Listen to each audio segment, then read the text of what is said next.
Greetings, Mavericks and new viewers.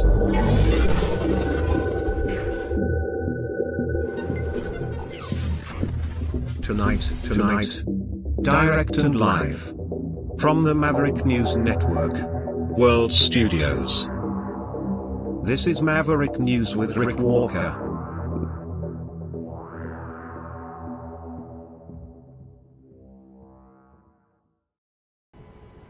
Welcome back, everyone, to the Maverick News Channel. $25 billion blown up. I'm not talking about Mark Carney's sovereign wealth fund. I'm talking about the amount of money Donald Trump has spent dropping bombs and just blowing stuff up in the Middle East in just 2 months. $25 billion. Today, General Kane, Secretary of War, Pete Hegseth, on the hot seat at a hearing before lawmakers, being asked about all of that, asked about the amount of money being spent, about the war itself, strategies, and it was pretty revealing, actually. So we've got that for you. Also, on the hot seat, Mark Carney himself, the Prime Minister of Canada, put on the hot seat in the House of Commons during question period, being held accountable by Pierre Poilievre, Conservative leader. Today, there was a pretty heated exchange of questions and answers across the floor. So we have all of that. What else do we have for you? King Charles upstaging Trump in New York City today, gas prices, and something very special again at the end of the program for you that is kind of near and dear to my heart in a way, because it's all about one of the original Mavericks, an OG misfit.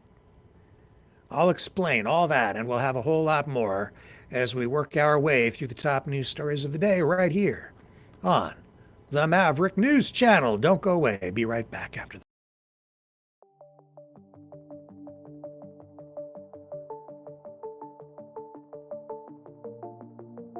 Greetings, brave Mavericks.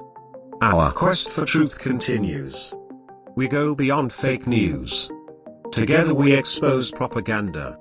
Together we pull others out of rabbit holes. We are maverick thinkers. We are all unique individuals, defenders of individual rights and freedoms, credible, trusted, grounded in reality. Maverick News, defending free speech,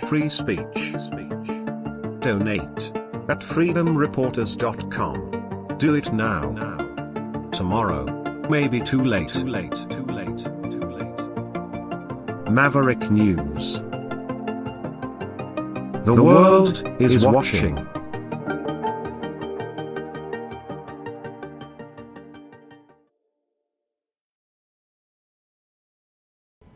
Okay, before we get started, please tonight, everybody just be nice to each other in the chat. No fighting, okay? I know that sometimes things can get a little spicy in there, but I'm just going to ask everybody to just dial it down a little bit if you've been involved in any kind of a exchange back and forth. Either way, just be respectful, be kind, and all will be well. You can have differences of opinions, and that's all fine. You don't have to agree with everything I say. If you want to agree with what I say, that's even better. Then that would be great if you supported what I said, but you don't have to. You can disagree with me as long as it's all respectful. But you all know that anyway. Let's just be adults. Don't act like that other guy who gets mad when people make jokes about him and demands that they be fired from their jobs again. I'm not sure where the Jimmy Kimmel thing is going. I've seen reports that owners of affiliate stations from ABC putting pressure on to have him removed. We're seeing talk about stations having their licenses reviewed because of Trump's discontent. It's getting pretty nasty. It is, in many ways, an assault on free speech. I think it's awful that that there's so much cheerleading for it, especially from the MAGA side, because prior to this Trump administration, so many people got canceled and banned on social media. The censorship was pretty nasty. Now the shoe's on the other foot. It's flipped upside down the other way. And I think that in many ways, Trump is acting much, much, much, much, much worse. And people around him in the MAGA sphere don't see it because it's their team and they're doing it to the other side. So yeah, it is about revenge. Yeah, I think really largely it is. And it goes beyond revenge to being kind of vindictive. Not kind of, it is. And this latest attack on Kimmel again, he's refusing to apologize, and I don't think he has any choice, really. He can't really bend the knee to this. We'll see. I don't think he's going to get fired, but I could be wrong. So it wouldn't be the first time. We'll see where it goes. Today, though, $25 billion. That's been revealed as the cost, approximately, so far as the war with Iran nears its 60-day mark. The cost estimate came from acting Pentagon Comptroller Jules Hurst III, who testified at a House Armed Services Committee hearing alongside Defense Secretary. That's the official name of the department, by the way. Defense Secretary Pete Hegseth, even though he calls it the Department of War. By the way, before I move on, did you know it's going to cost about $52 million just to change the name from Department of Defense to Department of War, which is something that they've now formally asked for. So yeah, $52 million just to do that. That's a lot of coin. I guess they have to change all the stationery and put up new plaques and signs and door names and stuff. I guess who knows what it takes to do all of that. But $52 million. Also testifying today, Joint Chiefs of Staff Chairman General Dan Kane, as Trump likes to refer to him as Raisin Kane, which I don't know how the general feels about that. He must be okay with it, but I think with the pretty apparent lack of confidence that a lot of the senior military have in Pete Hegseth, I think it's probably pretty hard for them to bite their tongues and put up with the shenanigans that we've seen going on in there and the incompetence from Hegseth. When you have a group of experienced, educated, competent, knowledgeable people who are taking direction from somebody who is the complete opposite of that in almost every way and has a reputation for, shall we say, overindulging. It's got to be very, very hard, especially when the real cost with the war in Iran is, you have 13 people service members who have been killed, Americans. So anyway, today, $25 billion revealed as the cost, and General Kane and Hegseth on the hot seat. Let's start with this from General Kane at the hearing today, and he highlights this for us. Here we go. As the chairman and the ranking member both said, we live in complex and dynamic times where global risk is scaling. The complexity of today's modern battlefields demands our constant adaptation, innovation, and partnership with this Congress. As a joint force, we're up to the challenge. We're built for this environment. However, continued success is not guaranteed by past achievements. It must be secured through forward-looking partnerships with Congress. And to drive this pace and change and maintain our superiority, we need timely, predictable, and sustained investment. The resources we discussed today are critical to modernizing our force and ensuring that whatever threats emerge in the future, that your joint force is ready to meet those challenges to protect our interests and defend our nation. As the Secretary said, the President's fiscal year 2027 budget supports the Department's goals of recharging the defense industrial base and the national industrial base, ensuring our military is ready, securing our military advantage. Within the joint force, the uniform side, our priorities remain the same, ensuring our warfighters are properly armed, globally integrated, and ready, while always taking care of our people. And what truly sets our people apart from other militaries around the world is the 1.8 million members, enlisted members of our force, who maintain readiness beyond reproach and are the envy of every other nation. I'm joined today by the Senior Enlisted Advisor to the Chairman, Dave Isom, who's here with me today representing the 1.8 million members of the enlisted force. He is a great American, not an Americant. While we face dynamic and a dangerous world, I have the absolute trust in the extraordinary men and women who come and volunteer to serve our nation within our joint force. They execute the missions quietly every day, and coupled with the American spirit, outthink, outcompete, and relentlessly innovate, we will maintain our decisive edge, but doing so requires your partnership. We stand ready today to answer our nation's call. It remains the honor of a lifetime for me to serve alongside the members of this joint force. And as we sit here today in this important hearing, I ask us all to remember our deployed teammates who are out there right now doing our nation's business. And may we again always remember our fallen, who've given us the gift of an incredible example, and their family members who continue to show us what courage and grit look like. Thank you again for your enduring support, and I look forward to your questions. Thank you, General. I recognize myself now for questions. Secretary Hegseth, thank you for undertaking the Arsenal of Freedom tour and the great work the department's doing to help enhance our capacity in our defense industrial base. Could you tell us how last year's reconciliation bill helped enable what you have been able to do, and what you think this year's FY27 budget request will do on that front? Well, Mr. Chairman, thank you for your leadership and your support on that topic. I mean, coming into this position, we fell in on a lot of the reforms you and this committee have been advocating for a long time. Looking for somebody that was willing to run with them, and our department have run with those. And that reconciliation bill last year was kind of the rocket fuel to initiate President Trump's priorities in this department. So we fell in on a department that was focused on a lot of the wrong things, going in the wrong direction.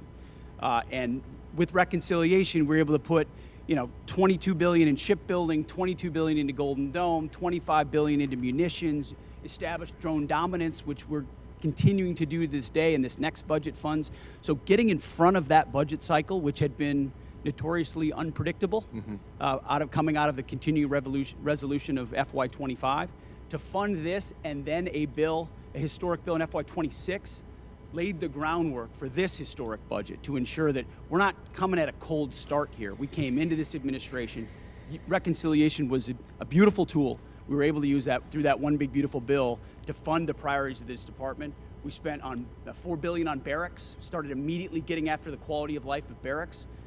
Because of the austerity of the Biden administration, we traded off of maintenance, traded off of quality of life to try to fund other things operationally. This budget stops that cycle and both invests in sustainment and modernization. Okay, so this is, prelude to things to come. And the budget is important because they've been burning through a lot of money and a lot of munitions. That's really where the bulk of the expenses come from. Tomahawk missiles, firing off those things at millions of dollars a pop. And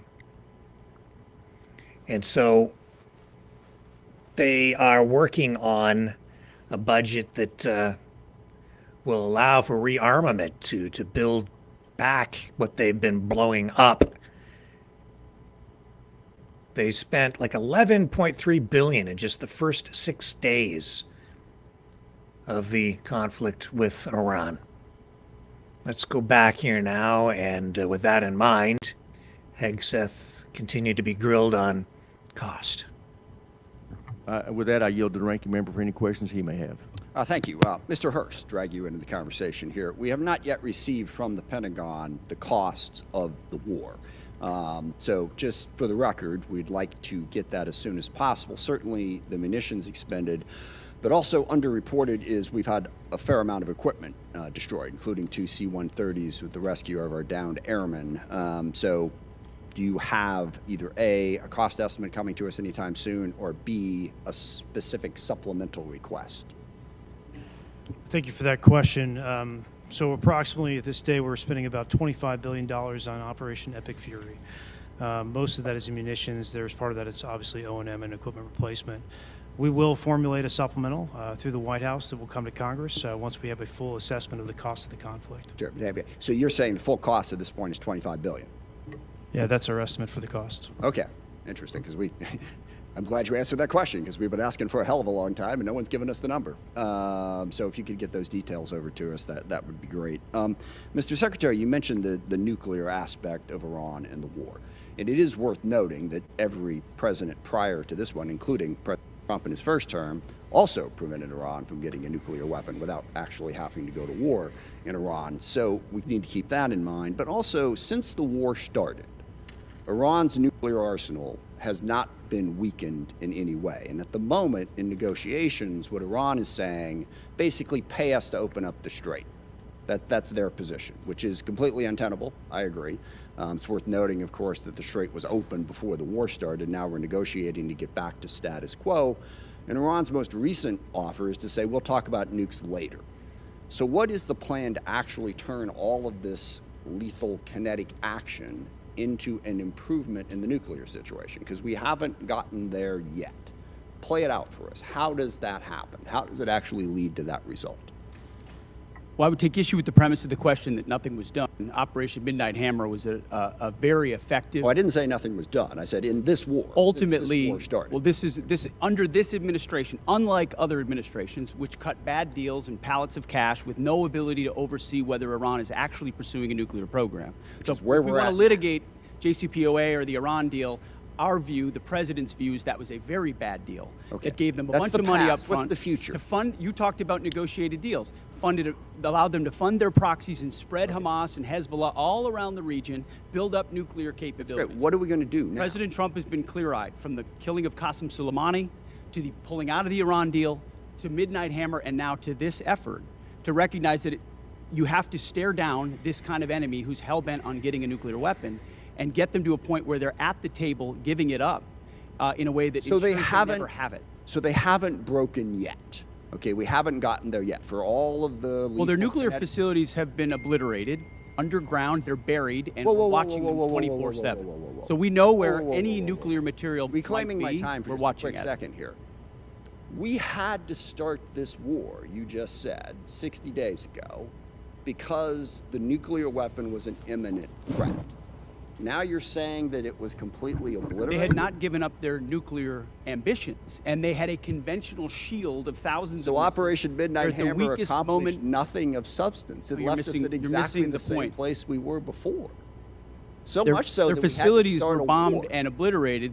Their ambitions continued, and they're building a conventional shield. All right, of let me missiles. try again. It's the North Korea strategy. You know this very well. The North I Korea know. strategy was use conventional missiles to prevent anybody from challenging them, so they could slow walk their way to a weapon.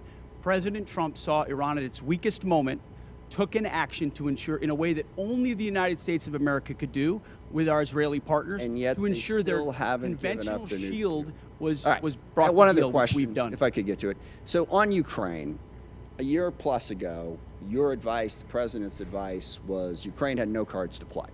They should go cut the best possible deal they could. Clearly that was wrong. What did you miss? What did you miss about the conflict between Russia and Ukraine that you didn't see that Ukraine was going to be capable of doing what they've done in the last 14 months? What we didn't miss, and we're here in this committee, is that Joe Biden, with no accountability, gave hundreds of billions of dollars of our weapons to Ukraine. to an outcome that never you're would not have gonna happened an- if you're not President gonna Trump answer was the president. question. So he pulled out you guys don't talk about that. Ultimately, President Trump believes there should be Okay. a peace deal between Russia and Ukraine that serves But you the didn't best interests expect of both Ukraine to parties. be where they're at right now. I'm asking you, just from a strategic Listen, standpoint, I what think did the you miss? Ukrainians have shown great courage, and I appreciate that Europe is now paying for any weapons that we provide. All right, I yield back. Thank you. All right, now I want to remind everybody, Okay, so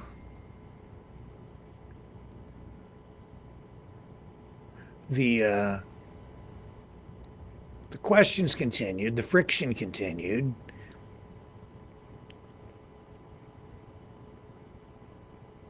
Hegseth still asked about the overall cost of this thing. Also, reports coming out over the last few weeks that the amount of damage done to U.S. bases in the region has been more severe than was reported.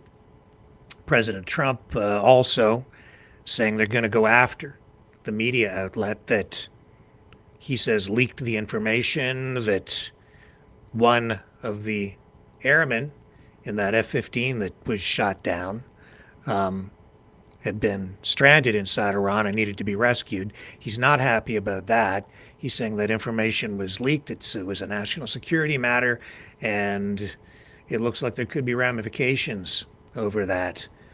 So it'll blur the line between getting a scoop on a story and doing what might have been a breach, something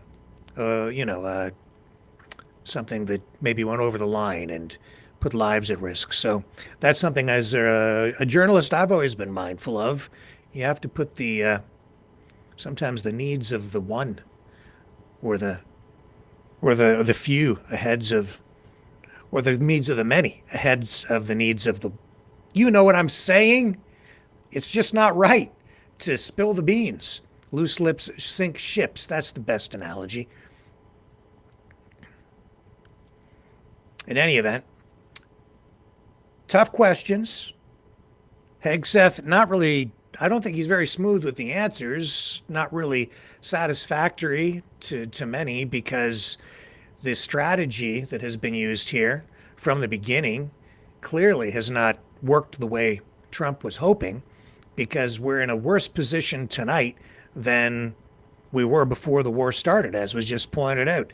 The Strait of Hormuz still blockaded, oil not flowing, and even though it looks like the strait, that some ships might be allowed to come through until the whole thing is resolved, the mine's cleared, the danger passes, the ships can't really get insurance. And if they don't have insurance, they're not going through, and that alone results in the strait being shut down. Here we go with more with Hegseth on the hot seat. now, there's a gentleman from California, Mr. Kano. Thank you, Mr. Chairman. Secretary Hegseth, tomorrow is 2 months since the war has begun. You've testified that it was $25 billion in cost in terms of the munitions we used and what we paid for it. But when you add to that the damage that was done to our bases and today's dollars for buying replacement munitions and replacement aircrafts, what has the total cost been over the last 60 days? That number right now reflects the total cost that we're seeing. Including buying in today's dollars the new weapons and replacements, and including the damage there? That's your testimony? If there's under oath? adjustments to that, I would defer to the comptroller on that.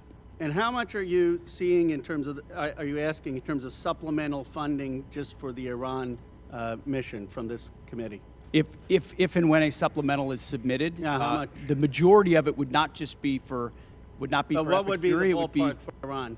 munitions related to the entirety Just of a what number, we want to sir. get done. A number, what would you submit? What are It you would be requesting? within on Iran, it would be less than 25 billion, but there's a lot more we would ask for beyond Oh, just Iran. you're saying it's considering- 25 billion. Okay, I would just, if you Okay. come back, you want to revise those numbers, because all the experts are disagreeing with you when it comes to today's dollars and damage, but you can revise it. How much did it cost American taxpayers in terms of the strike to the Iranian school where kids were killed? Do you have that number in terms of the missiles we used?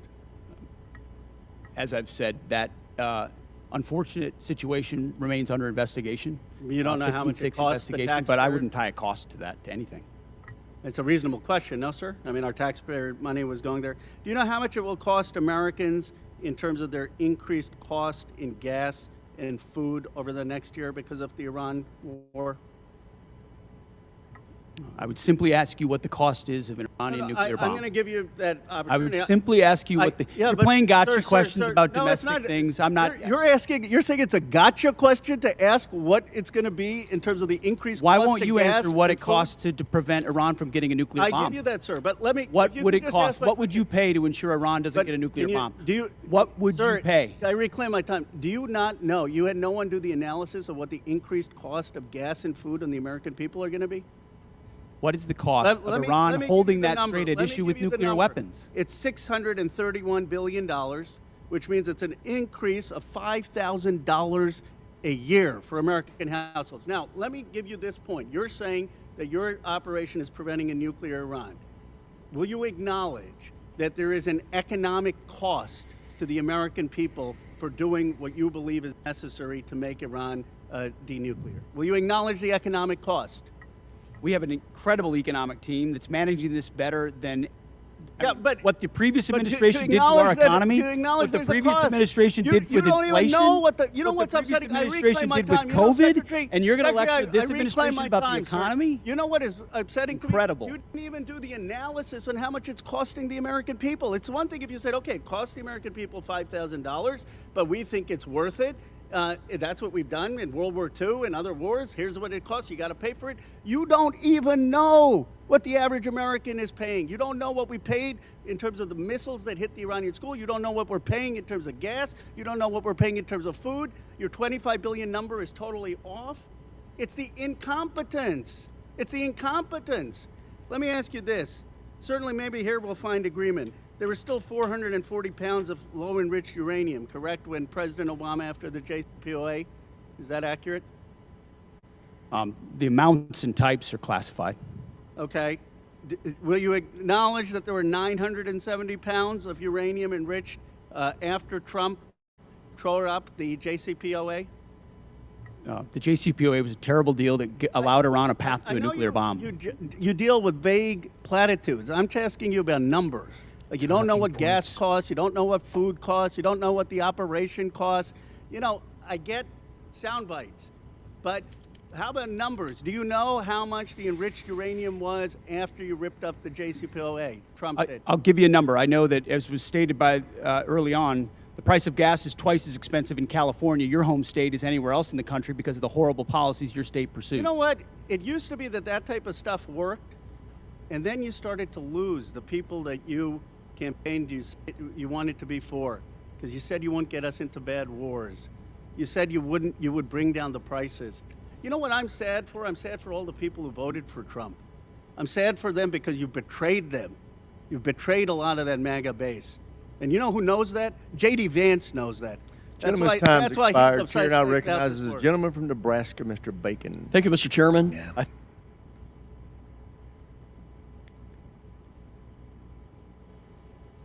Yeah. Long on platitudes, short on details.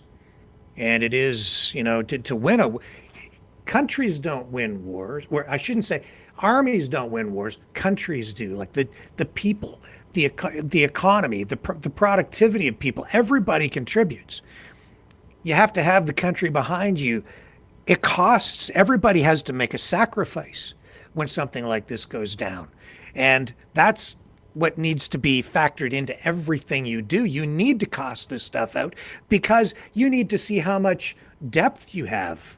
It's all part of the strategy. It's not as simple as just saying we're just going to send some aircraft carriers over there and bomb them back to the Stone Age and they'll capitulate. It doesn't work that way. Not with a place like Iran. This is not Venezuela. This is a heavily fortified country. This situation in the Strait of Hormuz, it's having impact globally. Oil prices still going up today. Up another 6% in a day, almost 7%. Brent crude, $118 a barrel. another 6.77%.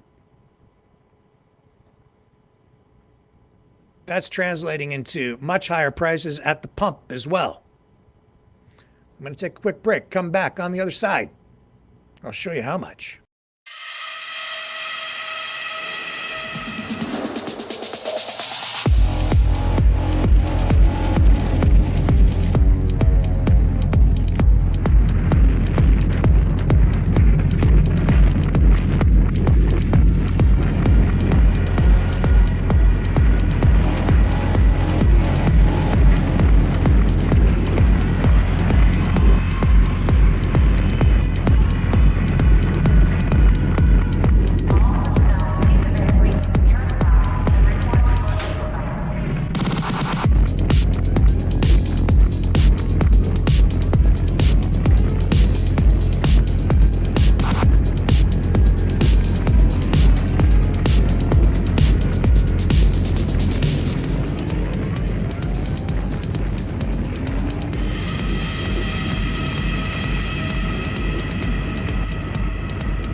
Maverick News.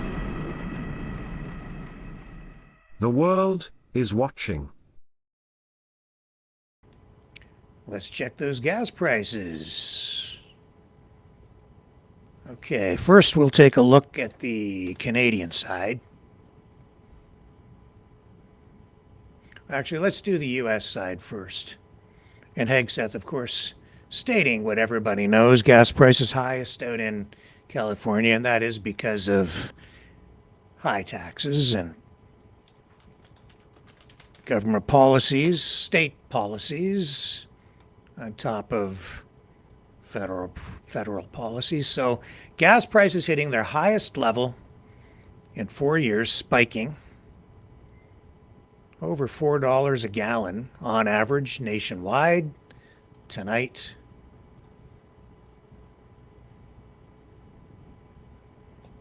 Here we go. There it is. AAA fuel prices, $4.22 a gallon nationwide. 1 year ago, $3.16. That's a whole lot of dineros for Americans. And if you look at the map, $5.98 in California, $5.98. They do have higher taxes out there. Nevada, $5.09. Arizona, $4.63. $5.53 in Washington State. $5.11 in Oregon. Come on out here to the middle countries and states, and Kansas, $3.70, and Oklahoma, $3.65. Texas, oil-rich Texas, $3.78 a gallon. How about way up here in Ohio, $4.22, $4.31 in Pennsylvania, and in New York State, $4.24 a gallon. $4.24. We're going to take a look closer at New York, but as the broadcast continues tonight, but did you see what happened at the Buffalo Sabres hockey game where they play the Canadian national anthem alongside the U.S. national anthem? There was a problem with the microphone last night. I'm not going to run the audio because we'll show you the video, because we'll probably get a copyright strike, because it was They protect those sports broadcasts pretty heavily. If I run that, we'll get copyright striked for sure. But the microphone didn't work, so the singer kept cutting out. So the crowd in Buffalo picked it up for her and sang the Canadian national anthem. The whole arena was rocking to "O Canada," and it didn't go unnoticed. A lot of Canadian television stations and even live streams and social media influencers noting that last night. And man, I'll tell you, it makes people's hearts glow, and it makes our friendship grow as well, our alliance with the United States. It just shows how close we really are and how much we love each other, especially border communities like Buffalo, right there on the border, Niagara Falls. And yeah, I've got some friends up there in Buffalo myself, so I really love that town. And I'm becoming a bigger Sabres fan now as a result. And I don't even really watch much hockey anymore, except when I'm with my dad. But here's the price of gasoline on the Canuckistanian side of the border. If you're coming this way, my American friends, you're going to pay $1.73.8 on average across the country today per liter. 3.78 liters in a gallon of gasoline. So just shy of 4 times that in Canadian dollars. Canadian dollars are not worth as much. I don't know what the exchange rate is right now, but what is the... So the exchange rate today would be 1 Canadian dollar to USD today is 73 cents US. So come shopping over here, your dollar goes further. That's as a result of interest rates, which could be going up, apparently, as the central banks on both sides eye what's going on with gas prices, and that's having a major impact on inflation because rising gas prices built into the cost of living. And if it continues, we're seeing some warning signs from the central bankers that interest rates may increase. That will cost everyone more as well in order to cool down the inflation. That's the economic lever that they pull in order to make money more expensive, to curb spending and borrowing so that the economy doesn't overheat. It reduces consumption, consumer demand, because people won't have as much money. And in not as much debt either, new debt. But it makes it more expensive to fund the debt that you do have. It makes it more expensive to put gas in the tank of your car. Now, here's the thing. I'm going to show you a clip from a separatist out in Alberta, somebody who's been on this program, Jason Lafacci.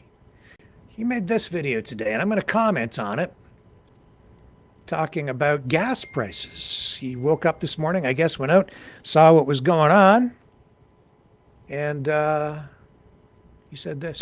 Hey guys, so did you wake up today to see the gas prices get shot up 40 cents in the last 12 hours? Guess what? These gas stations are actually breaking the law because that's not supposed to happen until May 1st. And what's the date today? April 29th. So if you look behind me here, you got Petro-Canada sitting at... They're not breaking any laws. At 182.9, and then right across the street, you got Chevron at 182.9. So tell me, make this make sense, folks. Make it make sense. Like I said, we need price caps. When they get delivered the gas into the ground and it sits there for a week because it takes a week for it to get all used up, when they reload, shouldn't it be the same price at the gas for the whole week rather than something changing every day? And then... No. See, this is the thing. Separatists say, oh, we have to stop these liberals. People in the MAGA camp, people in the conservative camp these days, they say, we hate liberals, we're at war with liberals, we're conservatives. He's not a conservative. That's not conservatism. That's government overreach that he's calling for. He's calling for a liberal policy while he condemns the liberals and calls for the government to be torn down, calls for Alberta to separate, calling for a policy which was something that got Alberta upset to begin with if you go all the way back to the 1970s. The National Energy Program, wage and price controls. Who brought that in? Pierre Trudeau. That's why people out there got so upset. He doesn't know what he's talking about, or he's just out, saying stuff to get you jacked up. Yeah, the price goes up and down because there are regulations in place that make sure there is competition between gas stations at the street level. Did you know that it's against the law for what is against the law? They're not breaking the law. What is against the law is for the stations to collude together and rig the price so that everybody ends up paying more. That's why there isn't uniformity on the price up and down the streets. It's actually even illegal for the station employees to phone each other during the day to see how much the station down the street is charging. They're not supposed to talk to each other about the prices. There have been court cases in Canada over it to make sure there is competition so that we do pay the lowest price. Further, more than that, also, because I used to work for Sunoco when I was going through college, university, when I was much younger, in my 20s. I used to work the night shift at many gas stations, and it was different back then. There were more independent stations. Today, I'm telling you, gas stations don't even really make much in terms of profit, if anything at all, at the retail level. And very few independent gas stations anymore. On average, they're making like 5 cents a liter in Canada in profit. That's why they've expanded these stations out. I can't speak to what's going on in the States, but in Canada, I know that's why you have these big convenience stores and fast pizza pickup places and stuff all built into these gas stations now, because they make the money. They make more money selling soda than they do selling the gasoline. Now, the oil companies in general, yeah, they're still making big bank because it's a vertically integrated business model. But at the retail level, they're not making that much. And I don't want price caps. That is government control over pricing. That's the government deciding who makes how much money and how pricing is administered. They start to dictate to companies.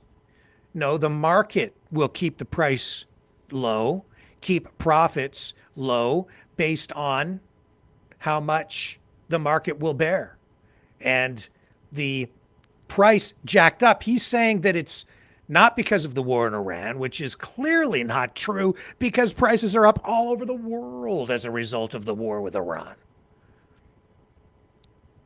This is disingenuous. This is political red meat in order to get people upset so that you vote to leave the country. It's not honest at all. He can come on the program if he wants, and I'll talk to him about it. I'll educate him.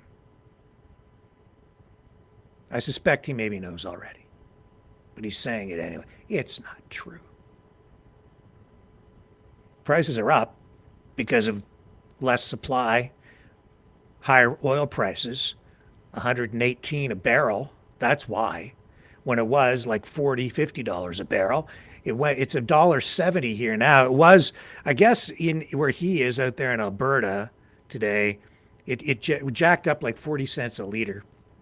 And some of the stations out there as high as $1.90, $1.70. You saw what the average price is here. It's been fairly stable, but we're back to the kind of levels we were paying when Trudeau was in power. No, I don't want the government to control the industry. Yeah, regulate it, sure, but just make sure there's competition so that we pay lower prices. I don't want the government doing that. That's the thing. These people, they're telling you they're conservatives. Oh, we hate the liberals. So what do they call for? Because they're not conservatives. They are populist socialists. They're socialists. And they want the government to control everything. We want our freedom and our liberty, and that's the opposite of all of that. Oil industry controlled by, an oligopoly, which is a bunch of huge oil companies, of course. But no, I don't want the government dictating prices. I was alive. I'm that old when Trudeau brought in wage and price controls. It was a freaking disaster. That's the government dictating how much you can be paid in a raise and how much businesses are allowed to charge. Just with a stroke of a pen, you can only charge this much money for a product. You start doing that kind of stuff and the government gets it wrong because the price doesn't become a true reflection of what the market is demanding. And then businesses go out of business because now they're being told you have to sell this at a loss. Or they get it too high and then we all pay more than we have to. No, it's wrong think, and it's not honest, and it sure as hell isn't conservative.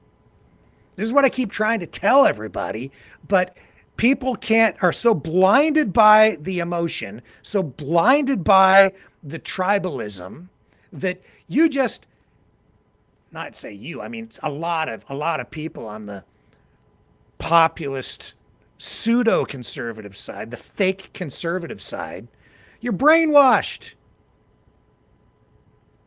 If they just say the word liberal, you're triggered and you go mental.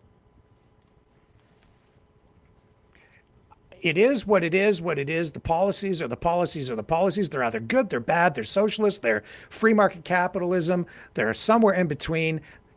This is all I'm trying to do. I'm just trying to be honest with you and try to get you, an accurate perspective on where things really sit. I'm not making the crap up, and I'm not the only one who sees it. Media report today. Do I have it here?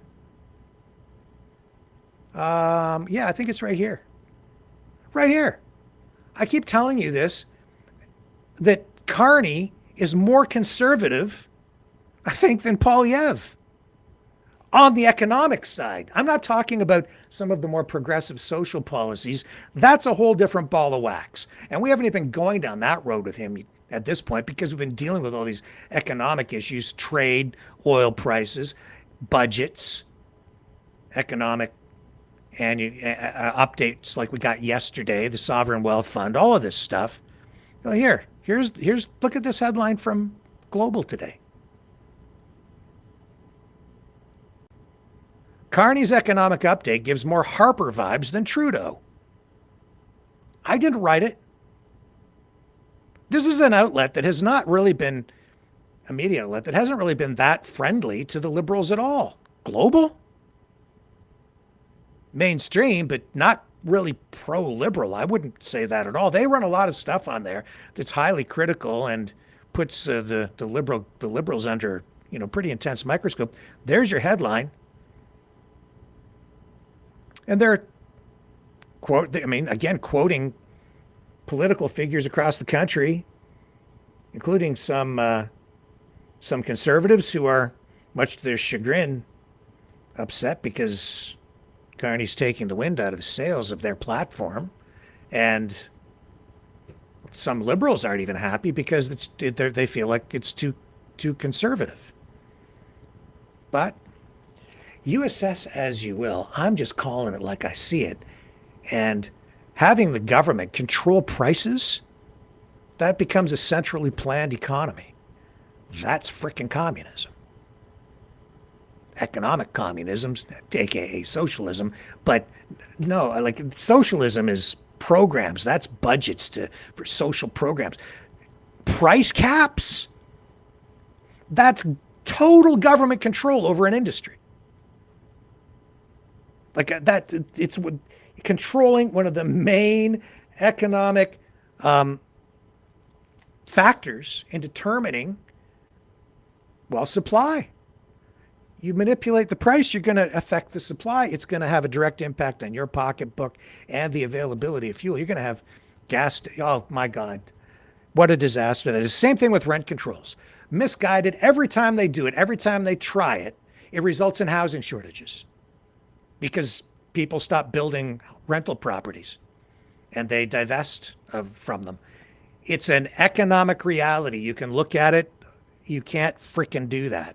There are other ways to supply housing, but to have and use incentives by pulling things along instead of pushing things through government control. Incentivize things. You shouldn't be pushing things. That's the way those are better economic policies. Carney today speaking about his plans, and you can hate him if you want.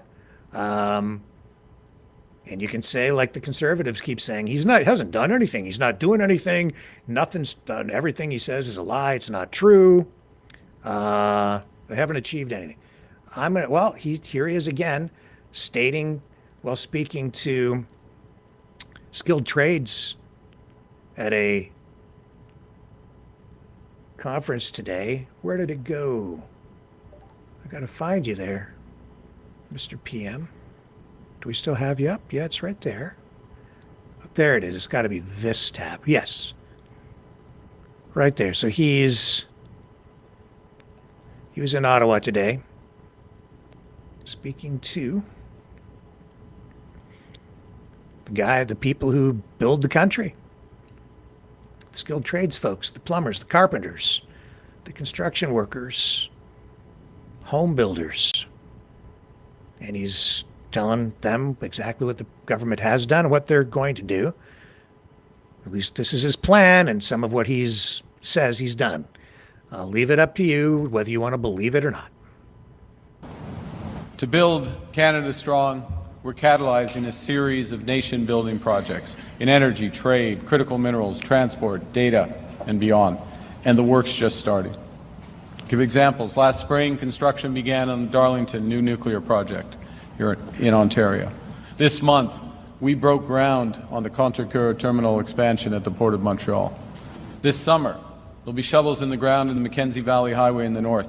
These are just a few examples. These are projects, particularly the last 2 weeks away. They have been dreams for decades.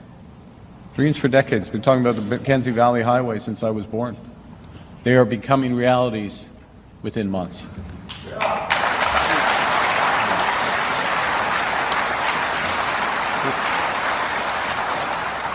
Nous réduisons les formalités administratives pour permettre. Okay. I don't know what else to tell you.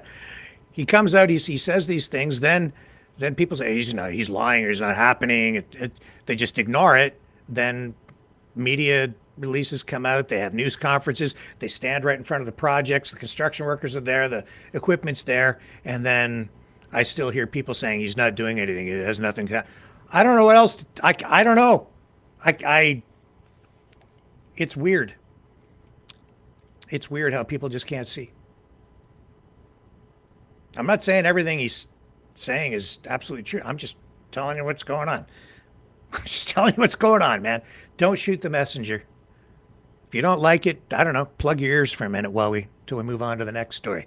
But the exchange in the House of Commons, well, you might have to plug your ears some more. I haven't even watched this yet. I just know that we had a pretty fiery exchange today between the Prime Minister and Pierre Poilievre, Conservative leader, for our American friends who maybe don't know who Pierre Poilievre is.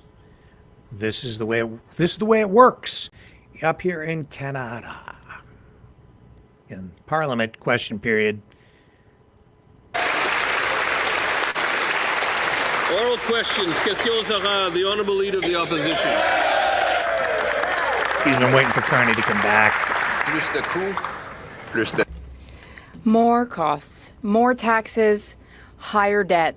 Just more going on the credit card, Mr. Speaker. This Prime Minister is a typical Liberal. He doubled Justin Trudeau's deficit from $31 billion to $65 billion. With $27 billion in new spending this year alone. And now he's forcing Canadians to pay $3,400 per family to pay the interest on the debt. Is there any limit to the Liberal credit card? The Right Honourable Prime Minister.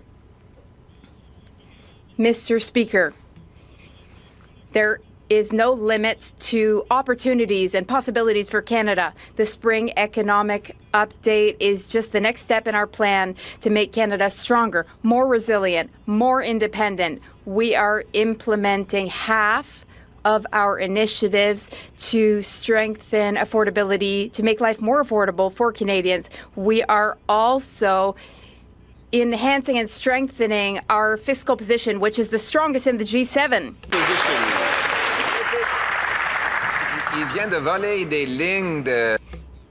He just stole Justin Trudeau's talking lines. But he doubled just Mr. Trudeau's deficit. This Prime Minister has given Canadians the worst food inflation in the G7. His costly credit card budget is making Canadians pay $60 billion on debt service charges, more than we spend on GST or on healthcare. So the government is spending more on bankers than it is on nurses and doctors. Why? The Right Honourable Prime Minister. Mr. Speaker, I understand why the opposition leader seems obsessed with the former Prime Minister. He's obsessed with the past. This government is focusing on the future, though, the future of this great country. We have a plan to strengthen the second fastest economic growth in the G7, and we have the best fiscal position of the entire G7. We are building a strong Canada for all, Mr. Speaker. Mr. Speaker, it's just that this Liberal Prime Minister has gone from writing Justin Trudeau's policies to plagiarizing his talking points. Actually, that's not fair to Justin Trudeau. This Liberal Prime Minister has done the impossible, and that is he has doubled the deficit that Trudeau left behind. More cost, more debt, more taxes, more on the national credit card, and more interest payments for Canadians. So once again, with Canadians spending $3,000 per family on interest for the debt, is there any limit on the Liberal credit card? The Right Honourable Prime Minister. Mr. Speaker, in the face of a tariff war, in the face of an actual war, this government has reduced the deficit by $11 billion. This government has reduced the level of debt across the entire forecast horizon. This government is on track to deliver $60 billion of savings for Canadians. This government's on track to reduce spending on consultants by 20%. This government will build Canada strong. The Honourable Leader of the Opposition. Mr. Speaker, the deficit Justin Trudeau had provided for this year was $31 billion. Yesterday, the Liberal Prime Minister provided a deficit of $65 billion. 65 is bigger than 31. Yes. And if you read, I know I'll speak slowly for the Liberal mathematicians on the other side of the House, because as the Globe and Mail said, in the upside-down land of the Liberals, a spending spree is a spending cut. Blowing a windfall of billions of dollars is prudent, and failing to prepare for a fiscal storm is, well, just good.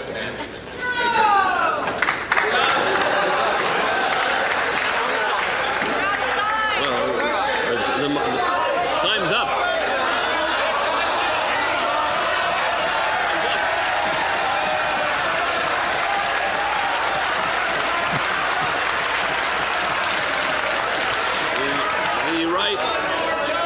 The Right Honourable Prime Minister.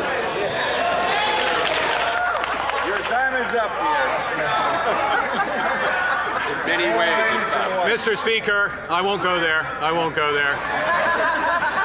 Mr. Speaker, this government's focused on affordability. Half of the measures in the update are to make life more affordable Canadians. Reducing, and June 5th, look forward 12 million Canadians to getting a check to help with groceries and essential. Lower cost of gasoline. But we're building the country strong for all, including Canada's youth, the biggest investment in apprenticeships in our history. The Honourable Leader of the Opposition. Liberals are like the Bourbon dynasty. They learn nothing and they forget nothing. Right. Over the last decade, they told us that if we racked up the credit card, that somehow it would grow the economy. What do we get? We've got the worst growth in the G7, the highest housing costs in the G7, the worst household debt in the G7, the worst investment per worker in the G7. And now it's deja vu all over again with the Prime Minister repeating exactly the same policies. More debt, more costs, more taxes. He's just another Liberal. Will this Prime Minister recognize that Canadians are paying for his mistakes? Hear, hear. The Right Honourable Prime Minister. Mr. Speaker, Canadians will not forget that the member opposite voted against childcare, voted against pharmacare, voted against dental care, voted against the groceries and essentials benefit that Canadians are going to see $500 checks in a few weeks. Mr. Speaker, Canadians will see the second strongest growing economy in the G7. They would like to forget. Is my time up? The Honourable Leader of the Opposition. Mr. Speaker, this Liberal Prime Minister has been wrong about every major economic issue of the last decade. He was wrong to push for bigger and broader carbon taxes. Wrong to say that we should leave 50% of our oil in the ground. Wrong to oppose the Northern Gateway pipeline. Wrong to say COVID would lead to deflation. Wrong to say money printing would not raise the cost. Wrong to say that affordability is the best that it's been in a decade. He keeps getting it wrong, Mr. Speaker. Yesterday, he repeated the same mistakes. When will he realize that the more he gets it wrong, the more the Canadian people have to pay? The Right Honourable Prime Minister. Mr. Speaker, wrong on crypto, wrong on Brexit. I could go on. But you know what this government is right on? You know what this government is right on? It's about cooperative federalism. It is working with the great province of Alberta to make sure that Canadian energy powers the world. It's about ensuring our competitiveness. It's about working with the province of Ontario, a premier that picks up my phone call and works with us to put Darlington new nuclear into power. It is about building Canada strong for all.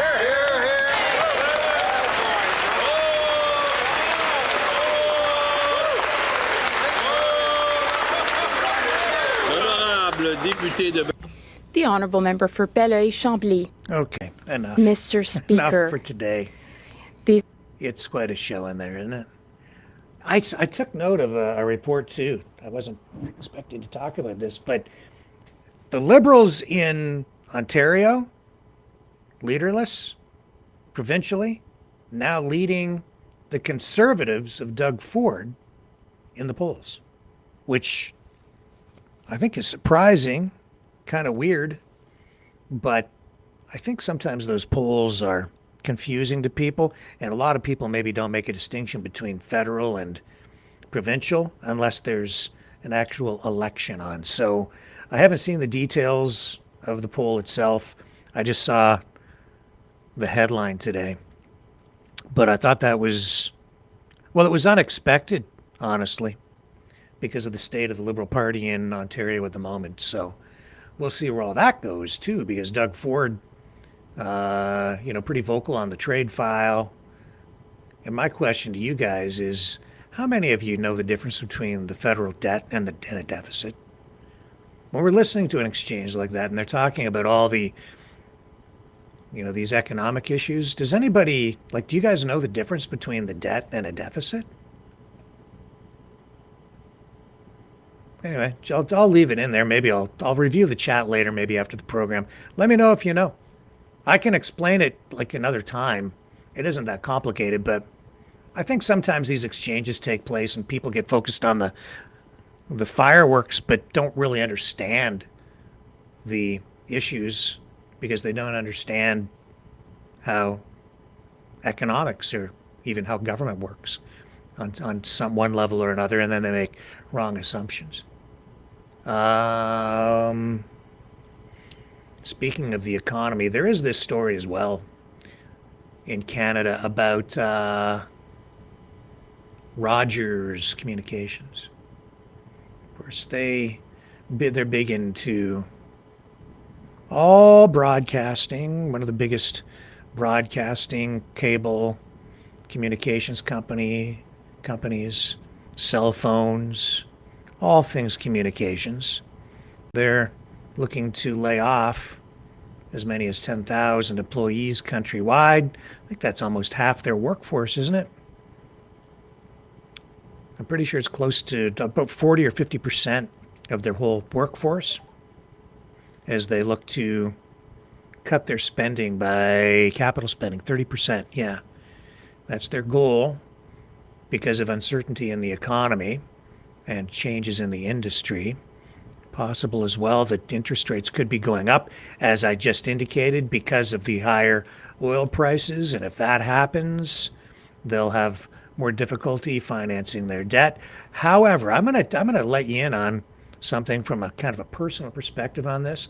As much as that sounds terrible, and it isn't good, overall, I'm gonna say this. don't worry too much about it. I'll tell you what. Having worked in the broadcast industry as long as I did, there's just a regular cycle of employee purging that takes place among all of those companies, whether it's Bell Media, Rogers, or any of the other big corporations that control the newspapers, television stations, radio stations, specialty channels, cell phone companies, satellite communications, satellite TV, all of it. They purge. Every once in a while, they purge. They use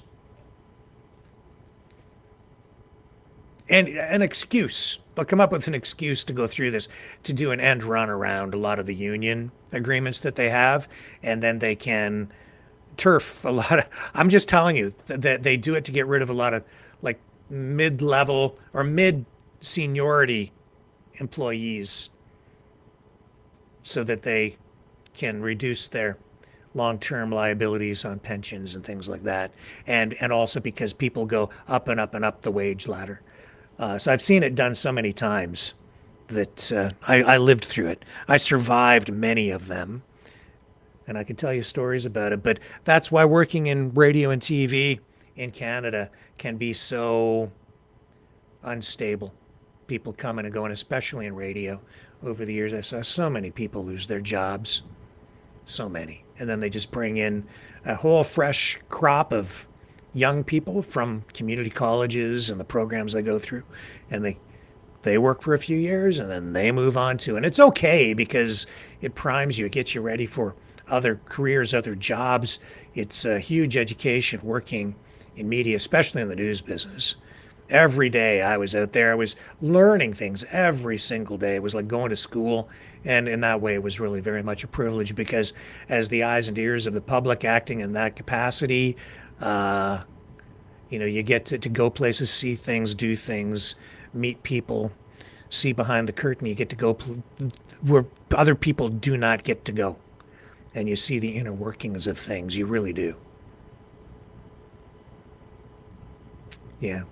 Would have been a privilege, actually, for anybody covering the King today, too. He went to New York City, met with the mayor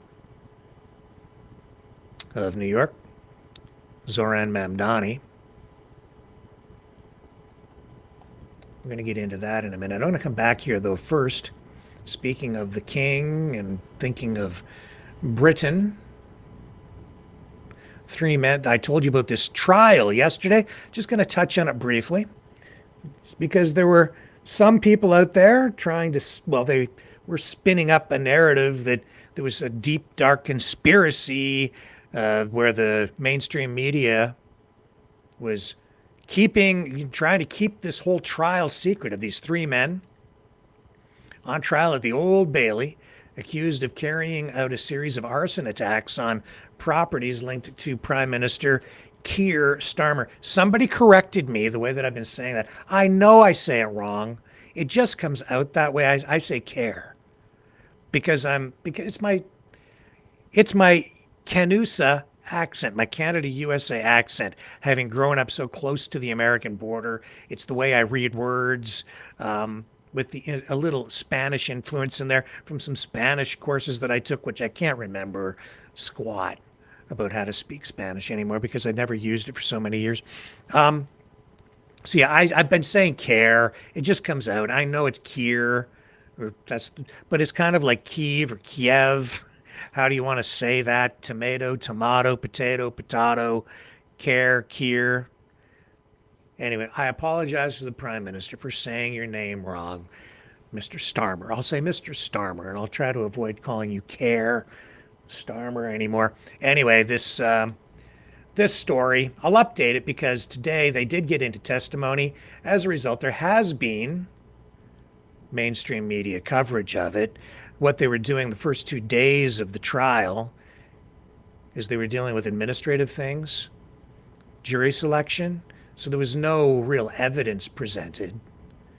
And as I said, if I'd been working there, having covered courts a lot here in Canada, I probably wouldn't have gone down there either, because there's really not much to report.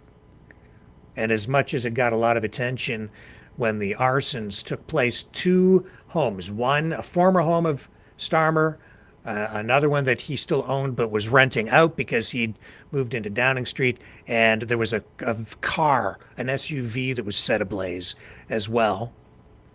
But he didn't own it anymore. He'd sold it. So these 3, Petro Pochinok, I'll butcher these names too, I'm sure, because they're Ukrainian, Roman Lavrinovich and Stanislav Karpyuk. Okay? So these are the guys accused. They've entered pleas of not guilty, as I understand. Well, today, back in court, actual testimony taking place. They all deny conspiring to commit arson with intent to endanger life. Prosecutors say the men targeted this car that was formerly owned by Sir Keir. See, I have to get my lips around that. Sir Keir, a house once connected to him and another property still owned by Sir Keir. And it was I guess his sister-in-law was living in it. Anyway, these fires happened in North London over 5 days in May of last year. Nobody was hurt. So the prosecution today, the evidence, now we've got some actual evidence being presented really for the first time.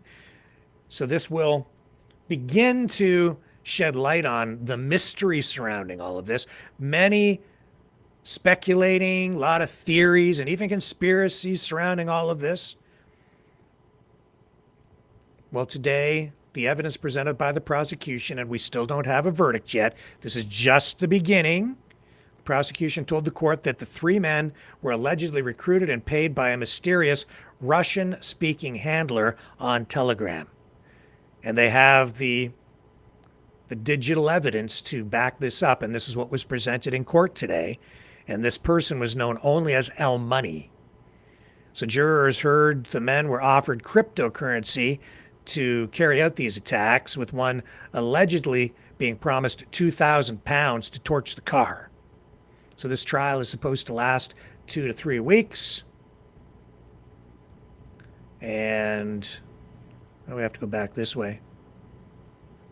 There's the car that was torched. That's a police photo. So we have that.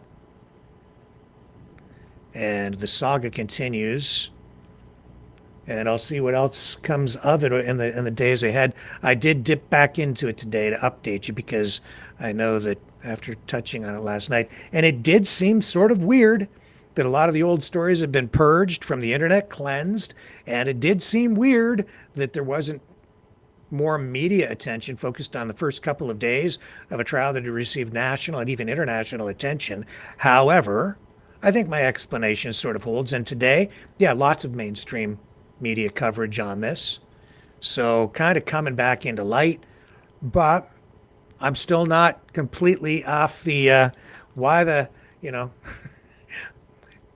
is there anything untoward happening? I want more evidence, and that's what we'll try to bring you here is actual facts over time in order to get you a proper perspective on this. Factual information, not just spin. All kinds of stuff going on. Okay, I'm going to take a little break, and then we will soon be going off to New York, the Big Apple. We're going to get a little out of King Charles, and I've got that little treat for you at the end, too, where you'll meet one of the OG misfits, a real maverick.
Maverick News. The world is watching. Man, $25 billion in just 2 months. That's a lot of money. You know, that is as much as Carney is earmarking for that sovereign wealth fund. And I want more details on that too, to see if he's true to his word, to see if he really is putting that thing together as advertised. Yeah. But Donald Trump blew that much in 2 months. That's how much we as a country are putting up to build a legacy fund for Canadians in order to facilitate more investment and economic growth across the country over a long period of time, paying dividends really down the road for future generations. Anyway, gas prices, we did that. Carney, yes, done. Question period. Rogers, yeah, I know, 10,000 jobs. That's a lot. We'll see what happens there. It shows you, though, that we're facing real challenges, too, I have to admit. But I also know the way those companies work. So they'll use the opportunity to purge and then build back. And Rogers is a big company. They've got tons of money. So they'll survive and it'll be resilient. Talked about the O Canada thing. We talked about this and that and that and this. What else do we have? You know, we're kind of getting into the good stuff here now. So King Charles, still on his rock and roll USA tour. He went to New York today. And the mayor of New York, Zoran Mamdani, did meet with him. And he said that he was going to, what was he going to do? He had some special thing that he wanted to have the king do something. What was it about that diamond, I think? Yeah, anyway, I can't remember what it was, but he was going to ask the king to return. What was it? I'll find out and I'll get it for you. I can't quite remember. The important thing is, the more important thing is he went to the 9/11 memorial today. I've got video. But he did something else that was really, I thought it was kind of cool.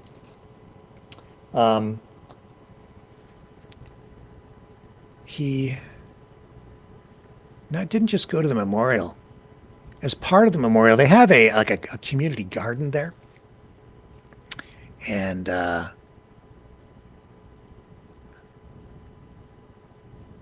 so he visited the community garden. And there are a lot of kids there. Here, I've got the video. I'm going to roll this. So in the community garden, I'm going to bring you this because this is the part that I kind of like the best. They've got a chicken coop. They breed. They have chickens there, and they collect the eggs, and they share them with the neighbors. And oh, the stupid chat thing is up again. I'm sorry. You're going to have to look at that. This is not our chat. This is the chat from the feed. It says it's disabled. Our chat's not disabled. This is the feed coming in. But here's the king at the community garden. And he's talking to kids, and he's going over, and he's fascinated with the chicken coop. And that's because the king has his own chicken coop, I understand, that they call back home. The king has a chicken operation that he calls Cluckingham Palace. So he kind of liked it. They could hardly pull him away from this thing today. He's into chickens, I guess. Right out there in the beautiful library. They're talking about a music program here. But not on a Wednesday. On a Saturday.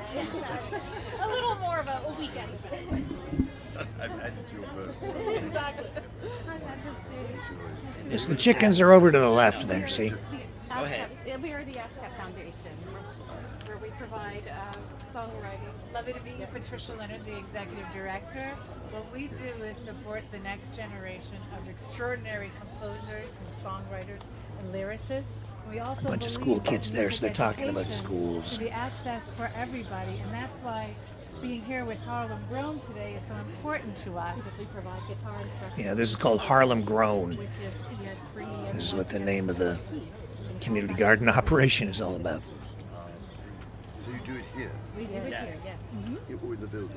Here and in the building, and we do a showcase here in the summer. And have you been finding some really interesting talent Absolutely. that way? Yes, we do. And then can you help to encourage them all to write courses? Absolutely. And even within our group, within our talent development, people like Lin-Manuel Miranda, who wrote Hamilton, in our orbit, with education and talent development, we really are crafting the next generation. And as much as Americans are like, we don't want no kings, they seem, honestly, they seem pretty impressed with him. Still enamored with the royalty, right? Generation. Can you imagine? So you do the music? Can you play instruments, musical instruments? Not this age group. This age. A little older. Well, I may do. Where is he today? In North Carolina. Really? Well, maybe I haven't come. I managed to get there, yes. Give my best wishes. Play instruments. You don't, I know how to play the drum. Let's get to the good part where he's looking at the chickens, shall we? Do you get any music in school? You heard the jazz program, remember? Here he is at the memorial, I believe. Play. No, he's at the chickens. Okay. I don't know. I'm into birds. I like birds. I used to have pigeons. They're not chickens. I didn't eat the eggs when I was a kid. Homing pigeons, show pigeons. Anyway, okay, enough of that. The other thing that the king did today, and I think tomorrow's his last day, they were there, and they also met with people from this nonprofit called Tuesday's Children, which is, I'm going to recue this. It's all about support for families from 9/11 that lost family members, and U.S. service members, saluting the families of fallen heroes.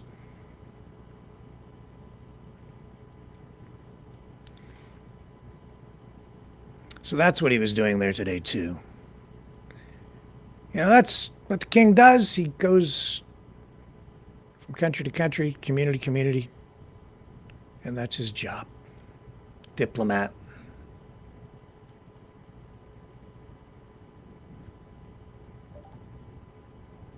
And I hope it brings us all closer together.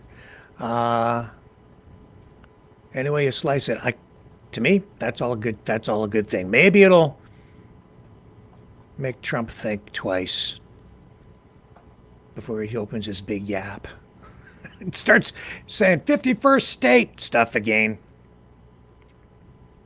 25 billion dineros. Yeah. This is, so this gets me to the beginning of the special stuff tonight.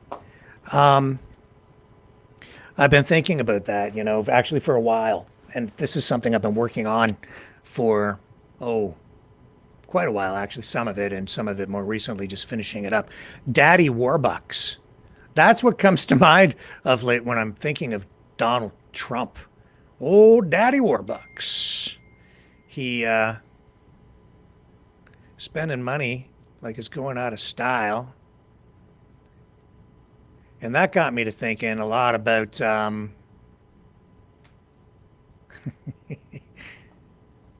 about something from the past. This is where we're going to start with the special stuff. Let me take a little break because I have to actually run to the other room to grab something that I forgot to bring in to show you. And so I'll be right back after this, and then we're going to get into the home stretch here, okay? Stay with me. Brightleaf Innovations is excited to offer our newest investment opportunity, the Turn Easy Bed Storage Solution. Turns with a touch, spin convenience all the way around. Every little thing you need is easy to be found. No more clutter, no more mess on the floor. Just spin it, reach it, you don't search anymore. Turn easy bed, spin your world around. Storage made simple, the best you found. Shelves your way, keep the mess away. Charge it, store it, night or day.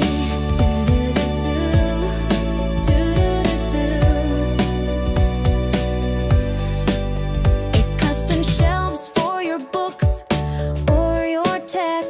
Cozy space for your treasures to protect. Built-in power when you need to recharge. Smart design that makes your bedroom feel large. Turn easy bed, spin your world around.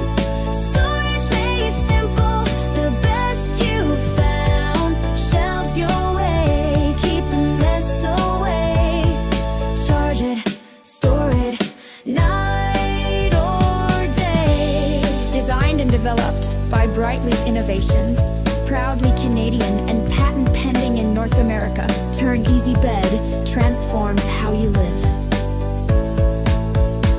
To learn more about this innovative new product idea and exciting investment opportunity, call 519-784-0222 or visit brightleafinnovations.com. Okay, I've got what I need. So let's start this, shall we? Here's old Daddy Warbucks. Actually, this is the new Daddy Warbucks, okay? And this is what kind of got me traveling down this road. So there's Daddy Warbucks, Donnie Warbucks. 25 billion, blowed up in just 2 months. Well, the original Daddy Warbucks is this dude. September 27, 1924, Oliver Daddy Warbucks' first appearance in a Little Orphan Annie comic strip. There he is. That's Daddy Warbucks. Who's Daddy Warbucks? This is a long time ago, before my time, but Little Orphan Annie comics, I was familiar with those as a kid growing up. And Daddy Warbucks was a character who was a big financial guy, a big business guy who took in Little Orphan Annie, who had escaped from an orphanage, or was taken in from an orphanage, depending on which version of the story you're looking at. And in this original comic strip here, here's Little Orphan Annie telling Daddy Warbucks, who thinks originally that Little Orphan Annie is a little boy, not really looking. And Little Orphan Annie explains that Mrs. Warbucks took her in on a trial to try her out.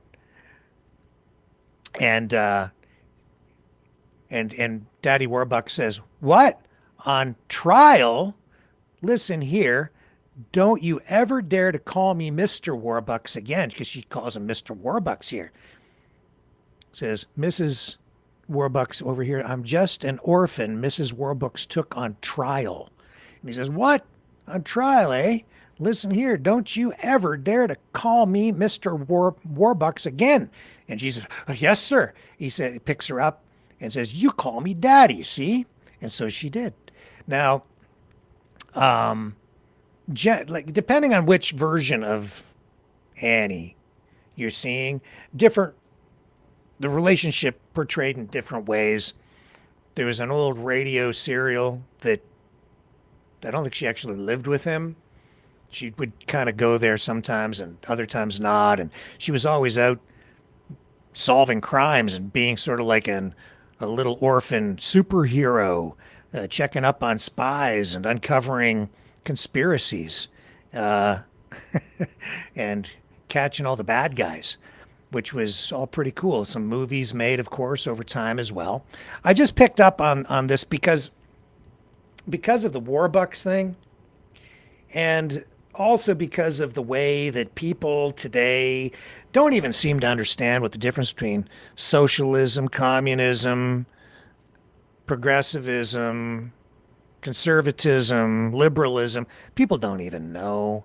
And it's like people have forgotten. Some of the stuff is blending these ideologies. But Little Orphan Annie came out in like the 20s, went through the Depression, and it dealt with a lot of these issues. A lot of this stuff is really not new at all. It really isn't. So I'm highlighting it here because the creator of Little Orphan Annie, Harold Gray, brings these characters together like in 1924. And so Daddy Warbucks actually debuted September 27th, 24, as I just showed you. Little Orphan Annie is there, and she has a little dog. Oh, you're going to love the name, Sandy, because the dog's name is Sandy. So Sunshine Sandy in our Maverick community will appreciate that. But Warbucks is like this big, large, powerfully built, bald, self-made millionaire in his sort of mid-50s, I guess, in the comic strip. Rose from owning a small machine shop to immense wealth by producing, what else, munitions during World War I. And he embodies this whole idealized capitalist and rugged individualist that has become part of the American ideal, really, for a lot of people, right? And so Harold Gray at the time, because you got the Great Depression, and then, of course, he was very opposed to the policies of Roosevelt, FDR. He didn't like the socialism. And so these conflicts, even back then, were happening. And it all kind of, in a way, filters through into this comic strip with Little Orphan Annie, who, to me, represents, in many ways, an original, an OG misfit, which is what we all are. And because she's out there using her superpowers as an orphan, fighting for good and never for evil, I'm thinking, hey, man, she kind of set the standard, set the bar for what we are here in the Maverick family. I think that's what we all aspire to. Always being optimistic, too. Always thinking ahead. Always focused, no matter how bad things got. Annie would always focus on tomorrow. But did you know that song didn't even come out until, I think it was like 1976? There were quite a number of movies that were made as part of the Annie franchise. There were some early films in the 1930s. There was one in 32 and 38. They featured Daddy Warbucks. They weren't huge successes back then, but you got the comic strips, and then you got this radio serial. Now, there was a Broadway musical in 77. And that's, 76, 77. And that's when the song Tomorrow came out. And then there were films made as well. There were pretty big hits. The 1982 movie, I think, is the biggest one, with Albert Finney, who played Daddy Warbucks. I think I've got, here's the comic strip again, and there's Daddy Warbucks, the new guy. There's the original from the comic strip in 24, and then there's that one from the movie. And a lot of people have seen that. That's just a staple now as part of American culture. Canadian culture too, Western culture. But the whole Annie story, whether it's the movies themselves or the comic strips or the radio serial, these issues of economic challenge, underdogs, misfits, even capitalism, individualism,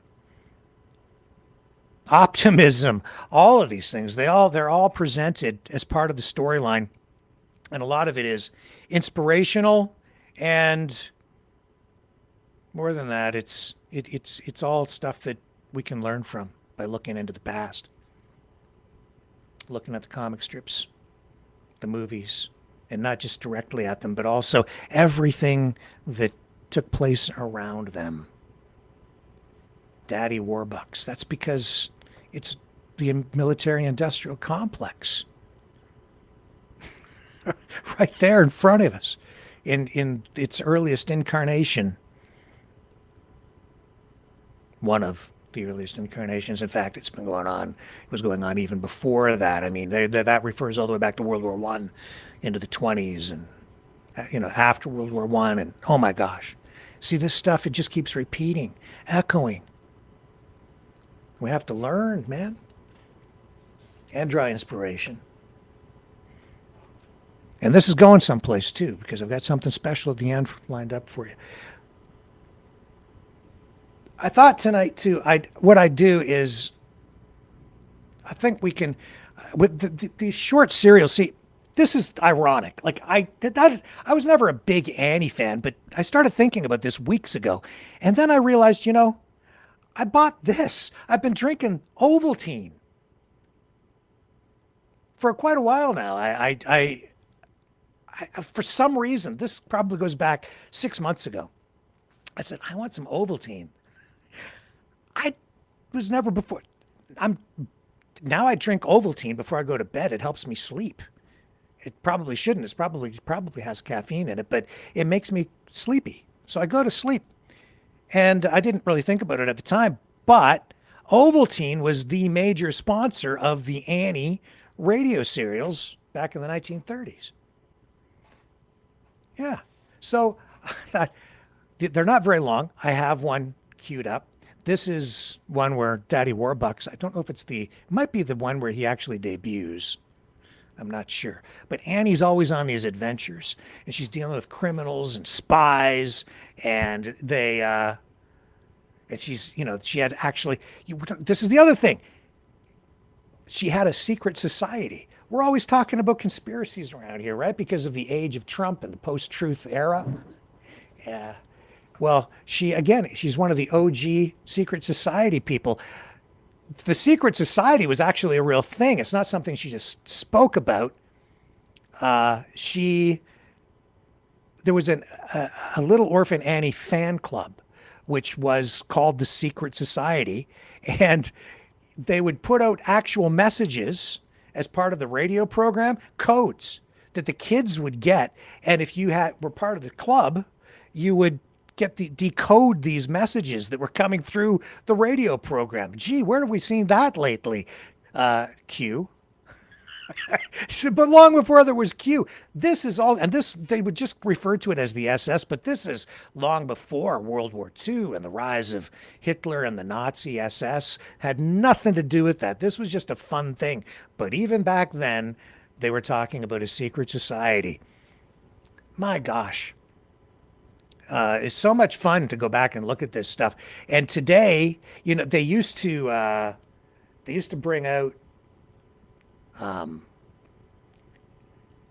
you used to be able to order decoder badges and things like that.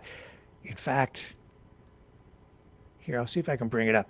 If you have any of these things, decoder rings, decoder badges, I think they're decoder badges.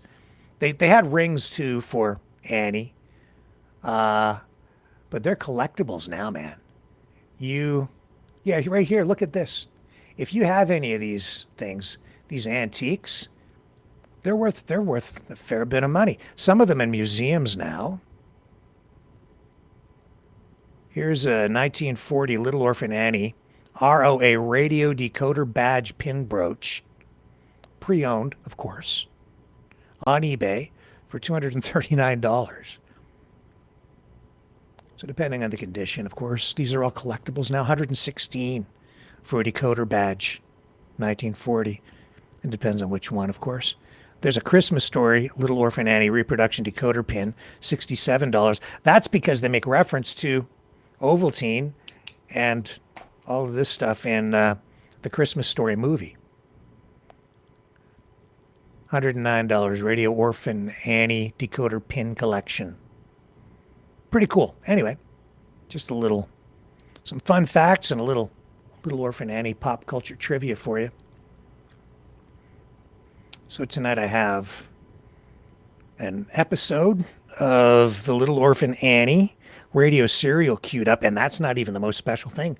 There's a really special thing afterward, but here we go. We're going to run this Little Orphan Annie radio serial for you tonight. It's not long, but in this you'll hear how the first part of the program, it's all like commercial, and you're going to hear about Ovaltine, and then they'll get into the storyline, which this one here, if I remember correctly, it has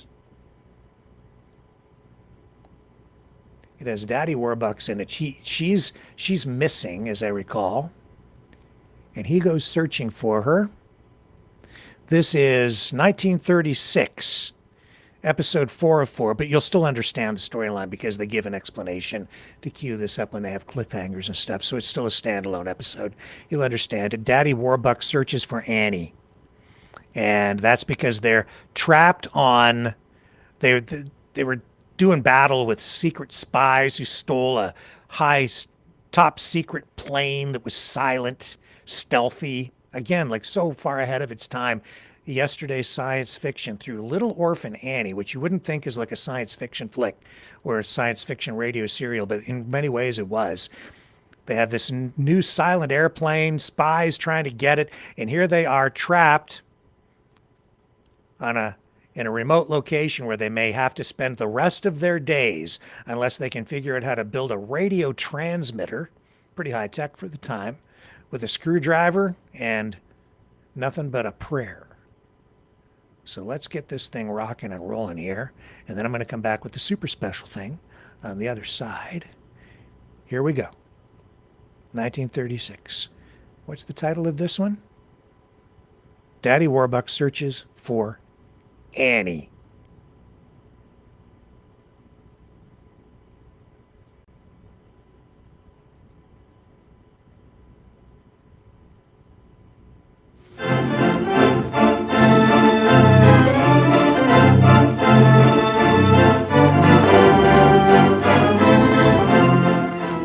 Here it is, Orphan Annie time again. But first, attention everybody please. Here's our last warning to those of you who haven't sent in yet for that beautiful gold-plated 2-initial signet ring with your own 2 personal initials right on it.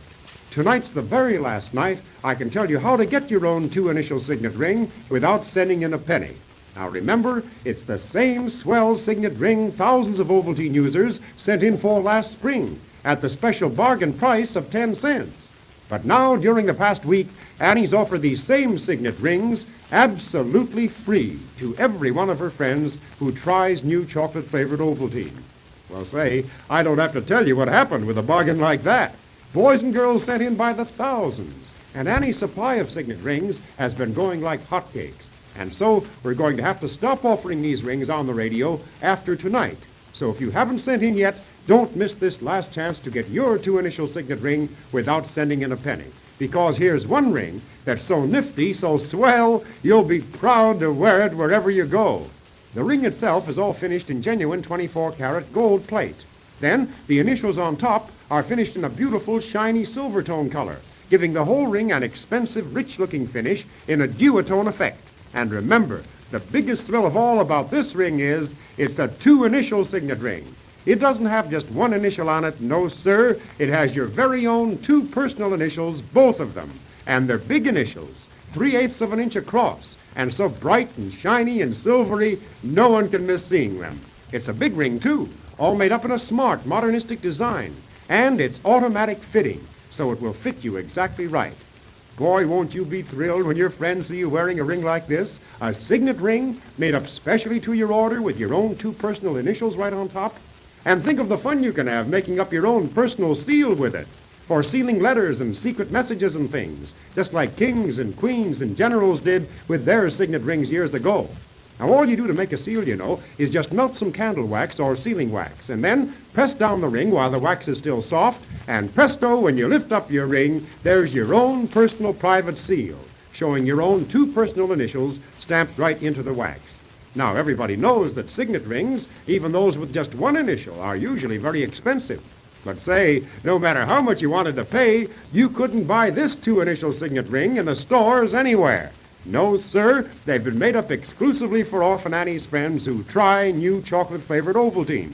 And if you do, you can get your 2-initial signet ring absolutely free. And now for the last time, here's all you do. Just print your name and address plainly on a piece of paper. Also print plainly the 2 initials you want on your ring. Mail that paper together with all of the special gold-colored seal that you can find only underneath the lid of a can of new chocolate-flavored Ovaltine. Mail it to Little Orphan Annie, Chicago, Illinois. And so, ask your mother to get you a can of new chocolate-flavored Ovaltine at her drug or grocery store tonight. Tell her it comes in a different can. The same orange color, only it has the words chocolate-flavored and sweetened plainly marked on front. And then, as soon as you get it, take out that special gold-colored seal to send in and get your 2-initial signet ring made up specially to your order with your own 2 personal initials right on it. But remember, tonight's the last night we'll be telling you about it on the radio. So get busy this very night. But now, for tonight's adventure. Last time, we heard Captain Steele planning a new attack on Annie's Island. Unaware of this, Annie, Joe, and Mr. Wilcox, using some of the odds and ends they brought ashore from the shipwreck months ago, are now hard at work trying to build a radio transmitting set with which they hope to communicate with the world. But listen to Joe. Gosh, Mr. Wilcox, do you suppose we can really do this? Don't know, Joe. Hand me that screwdriver there, will you? You bet. All we can do is try and try hard. And that's just what we're going to do. Try hard. Yes, but don't be disappointed, Annie, if we don't succeed. Leaping lizards, we've got to succeed, Bud. We've got to get word out somehow that we're here on this unknown island. Why, if we don't, we may have to stay marooned here all the rest of our lives. Nevertheless, there are some things, Annie, that try as we will just can't be done. I know. We have a lot of material here, and I may have the knowledge to put together some sort of a wireless outfit. But I'm not sure. Again, even if we get such a set built, we may not be able to generate enough power in any homemade electric generator to send waves more than a mile or 2. Gosh. Those wire nippers, Joe, please. Yeah, here you are. Shucks, sitting home in front of a radio back in Simmons Corners, Annie. We never gave a thought how hard it is to get broadcasting on the air. I know it. Suffering Sunfish, all we had to do was turn a button on with a snap. And there was music coming from New York or Chicago. Yeah, and voices.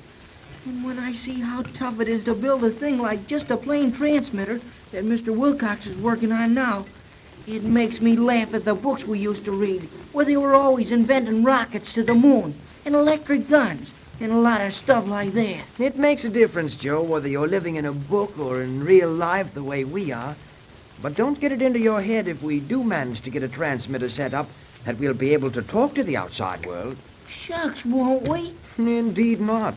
This isn't a story, Joe. It's the real thing. We'll be lucky if we can just send any kind of waves out through the air, enough to be heard by or interfere with, either shore stations or the receiving sets of any ships that might be crossing the Pacific. Leaping lizards in that case then, Bud. If we can't send out word of where we are, how in the world can we ever expect anybody to find us? Don't let that worry you, Annie. Hand me that copper wire there, Joe. I'm going to start winding this coil. Yes, sir. But it does worry me. Suffering Sunfish, if we can't talk or send messages over this radio once we get it built, and that is, if we ever do get it built, what good is it going to do us? Plenty. If we can send out waves powerful enough to interfere with general wireless reception in the Pacific, you can bet it won't be long before some government or other turns a rangefinder on us. A rangefinder? It's really a direction finder, Joe. Wireless apparatus has been developed in recent years for determining the bearing of a distant transmitter. It's the same sort of instrument aviators use when they're flying blind, at night or in dense fogs. They can find within 2 degrees of an arc the exact spot from which the waves are coming from. And by following up this direction, they eventually arrive at the spot.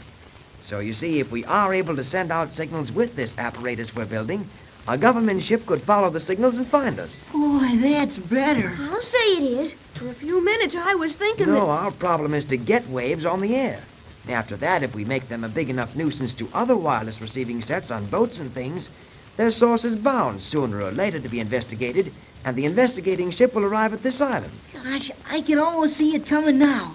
Smoke pouring out of its stack, bearing in toward us. Whoa there, Joe, not so fast. Don't count your chickens yet.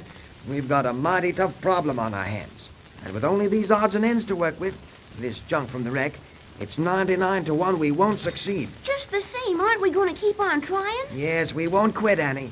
Not until failure actually comes. But there are a lot of mysterious things about radio and wireless that nobody knows. So don't hope for too much. Do you suppose Annie and Joe and Bud Wilcox will be able to put together a transmitter capable of sending out waves on the air? Only time will tell. Oh, but say, far away from Annie's Island, thousands of miles to the east and north, lies the city of Valparaiso in the South American country of Chile. In its fine harbor lies a ship, and something about its trim lines and its neat white sides are familiar. For it's a yacht, and in gold letters on its bow is the name Falcon. Yes, it's the old familiar Falcon, the yacht of Oliver Warbucks, Annie's foster father. And in its lounge cabin sits a disappointed and discouraged man, Mr. Warbucks himself. And with him is his skipper, Captain Taffrail, and his friend, Bill Darch. And listen, Darch is talking. Well, Oliver, what are the reports today? Nothing, Bill. Nothing. Messenger just came down from the capital at Santiago. Nothing to report. I'm afraid it's hopeless, Oliver. Maybe you're right, Bill. It is, sir. You may take a sailor's word for it. Oliver, aside from being the skipper of your ship, I've been your friend for a good many years, right? Right, Taffrail. And I don't think I've ever given you a bad piece of advice. Now, see here. Annie, Joe, and the rest have been missing for months now, sir. Months. That's right. We've been up the east coast of South America. We've stopped at Buenos Aires, at Rio, at little ports through Patagonia. Nothing. No word. And now we've done the west coast, Chile, Callao in Peru, Guayaquil in Ecuador, Buenaventura in Colombia, up to Panama itself. And then we work down again. We're in Chile once more. I know, Bill. Taffrail's talking sense, Oliver. All this time we've had the cooperation of governments. You're getting reports right now from Santiago, and they all come to nothing. Each day, no word. No word, no indication of a shipwreck, no knowledge of any possible survivors. Well, what do you gentlemen suggest? I can see you have something in mind. This, Oliver. Taffrail and I have talked it over. Aye. We're two good friends of yours to see you waste yourself away any longer. Waste myself away? Say I'm as good as I ever was. Yes, but Oliver, old man, you can't go on forever looking for signs that Annie may be alive. That you can't, sir. I've served the sea for upwards of 40 years, Oliver. She's a jealous mistress, and she don't readily give up her dead. Dead? Oliver, Taffrail and I have talked this over. We've both reached the conclusion that Annie and the others are dead. I know it hurts you, Oliver, but we might as well face facts. There's not a chance in the world now that Annie is... That Annie is alive? You may be right, Taffrail. But if you'd have seen that little red-headed tyke grow up like I have, if you'd have plucked her out of an orphanage as I did, and done things for her, and seen her grow up and develop, and felt her hard, freckled little arms around your neck, well, man, you wouldn't think that there was anything that could stop the life in that fine little body. The sea could, sir. Yes, the sea. I know how much you love her, Oliver. She got under my skin, too, when we were all together over there in India last year. But let's face facts. That's what I want, Bill. Facts. They're simple enough. You got a message from her, thrown overboard from a ship called the Tiger. Right. Then no more word was heard from the Tiger. It disappeared from the seas. And when a ship disappears, Oliver, it only means one thing. She's sunk. You may take an old seaman's word for that. And no word from her since. Now let's face this, Oliver. The Tiger was headed for Asiatic ports. The message from Annie said Manila in the Philippines. But she never arrived there, or at any other port, either in Asia or anywhere else. So there's only one answer. Aye. The ship went down with all hands. Pacific is mighty big, Oliver, and she wouldn't be the first that sunk with no word from her. So, Oliver, much as I hate to say it, I feel that we're wasting our time in prolonging this search. Oh, I'm your friend and you know it. But for months we've had reports all up and down this coast, and no ship Tiger entered any port. You think then I should look upon Annie as dead? I do, Oliver. I'll never be able to do that. But if she is dead, I'll always think of her alive and happy as I knew her. I see your point. Perhaps this search is useless, and maybe we should abandon it. But I want to ask you one more favor as friends of mine. Give me one more week. If in that week we get no clues, receive no word, then it's over. One more week is what I want. Just one more week. One more week. Loyal Daddy Warbucks is standing by his Annie as long as he possibly can. But will a week be long enough for Annie and the rest to build that makeshift transmitter? And will it work?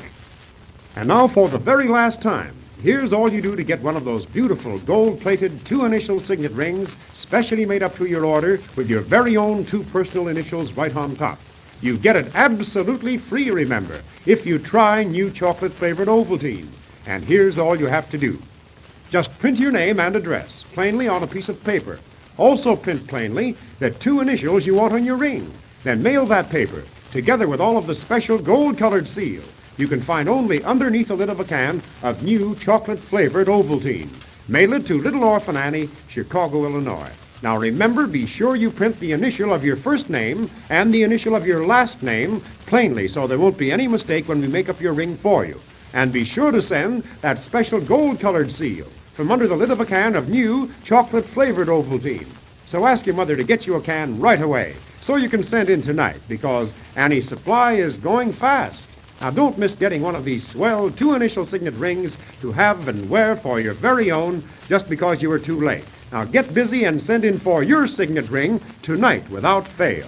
And you certainly want to listen to Annie's next adventure next Monday to see if our friends can build a radio that will really work. Until next Monday then, goodbye.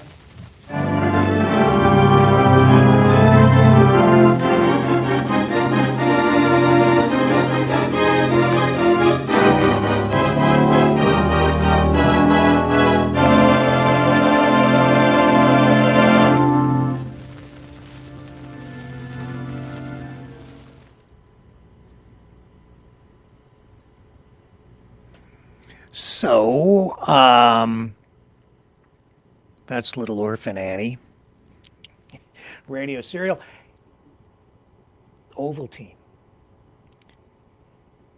The promotions from Ovaltine and that radio serial, if you lived in the U.S., you used to have to mail your stuff in to get your decoder badges and stuff to a place, I believe, in Chicago and in Canada. Sandy, you're going to love this. Well, no, you won't, because actually, now that I think about it, you still love Annie though because of the dog named Sandy, but the kids had to send the stuff to Peterborough. That's where they manufactured Ovaltine, right up until 1988 in Canada. But like everything else, so much production of stuff has shifted. Ovaltine now owned by Nestle, but the production, they make this stuff not in Peterborough, but in a lot of places around the world. China, Switzerland, I think, a few other countries. This one came from, I looked yesterday, Thailand. I just thought about it yesterday. Where do they make it? Thailand. And the original stuff wasn't sweetened, but this stuff is, but not heavily. So if you want it sweet like the Nestle's Quick type chocolate, you have to put more sugar in it. But I like the stuff, and it helps me sleep at night. That's one of. Then I found out that they actually did a few commercials promoting Ovaltine in exactly that way. For it's a very adult drink, and you can drink it before you go to bed. It will calm you and help you to sleep. But there you go, Annie. An original misfit, also an original maverick, because as an orphan, used her orphan superpowers for good, never for evil, outfighting spies, outfighting for truth and justice, and even had her own secret society, which is pretty cool stuff. But the big thing about Annie, especially from the 1970s on, you'll never hear that Tomorrow song in the radio serial because, as I said, it wasn't even introduced until the Broadway production came out in, I believe it was 76. Some might say 77.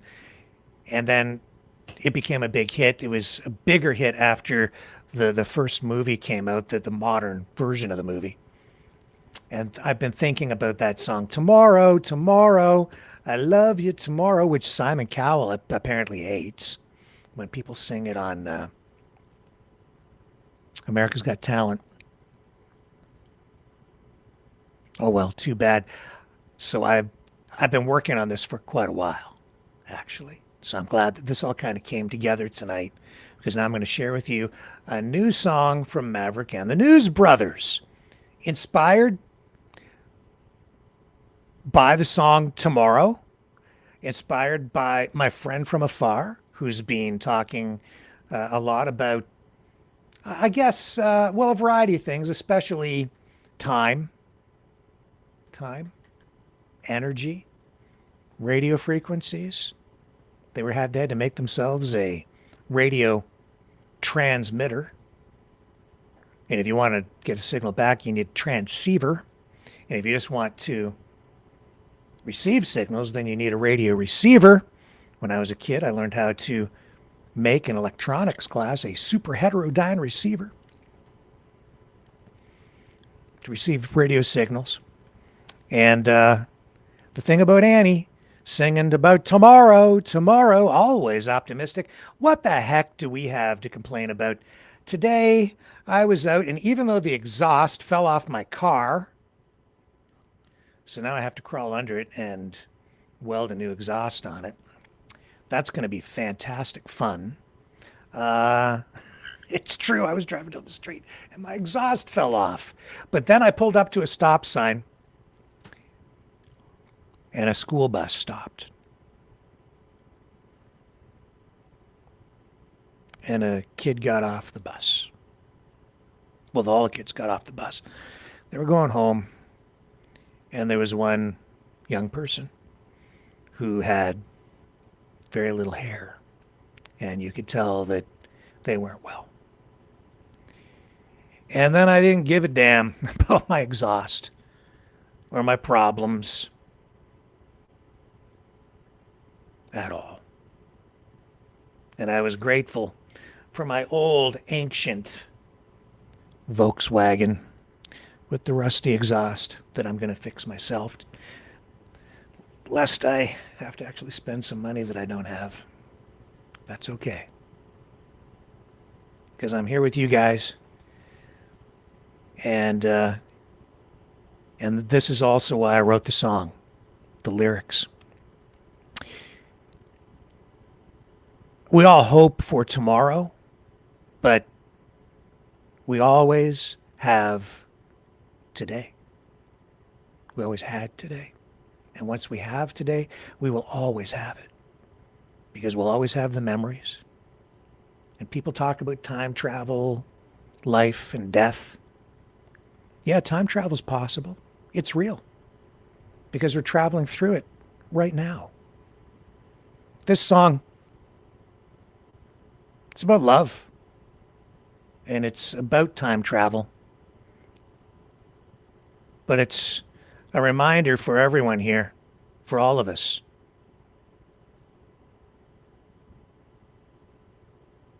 to not get too focused on tomorrow. Because you're never going to catch it. You don't have to catch it. It's coming your way, man. The future is coming. And it's going to hit you smack dab right between the middle of the eyes, whether you like it or not. You're going to take the good with the bad. The technology is coming, just like it came for us all, in ways that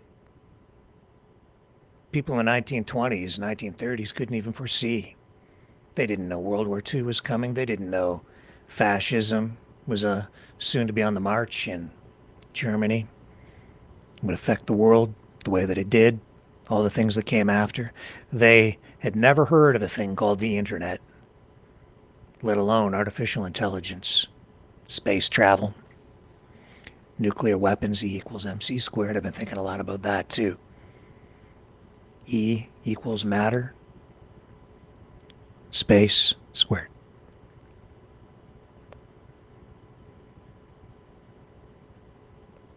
You start digging into that, and you are starting to tap into things that take you down the road of existentialism for sure, in a way that if you're not careful, it can drive you crazy. But I know I'm here. I know I'm real. I know that even though we hope for a better tomorrow and we long for yesterday, we absolutely have today. Because before tomorrow, there was always today. That's why this song, dedicated to all of you, because it's really inspired by Little Orphan Annie and to all the things we've been talking about here, especially my friend from afar and a few others who have been inspiring me and making me think a lot about life, tomorrow, today. This is called Before Tomorrow. But I'll see you tomorrow, 7 p.m. Eastern, on the flip side.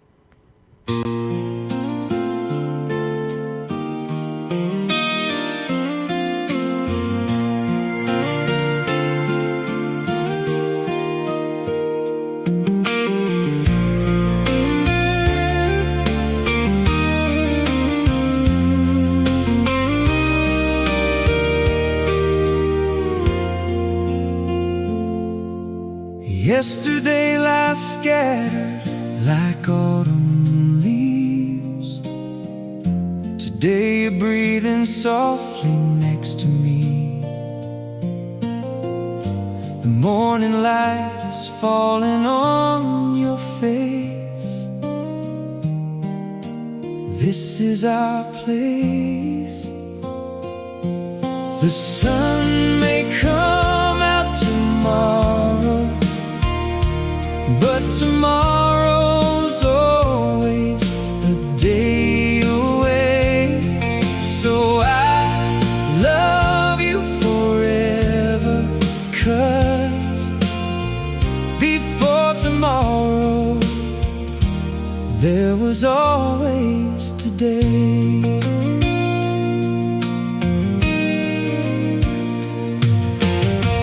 No need to chase uncatchable light.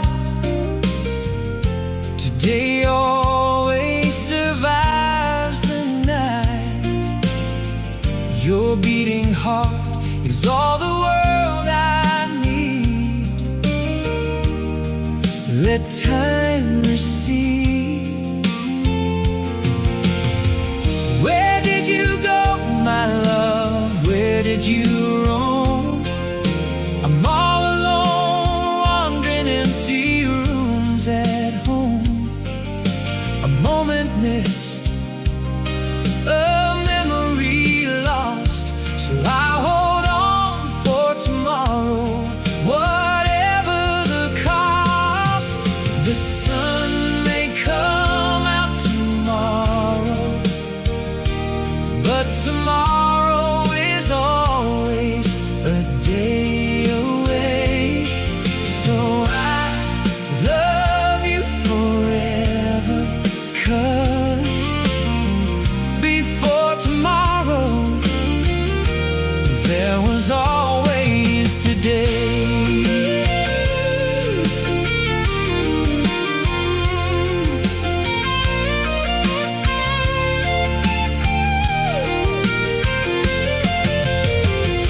And when yesterday's shadows stretch across the floor,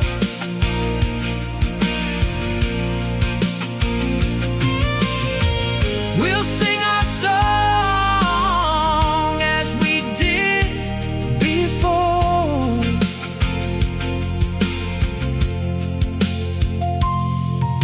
Tomorrow's just a promise, hope for another day. just this day, just this day. The sun may come out tomorrow, but tomorrow's always a day away. So I love you forever, 'cause before tomorrow there was always today. We will always have today. Another day, just one more day.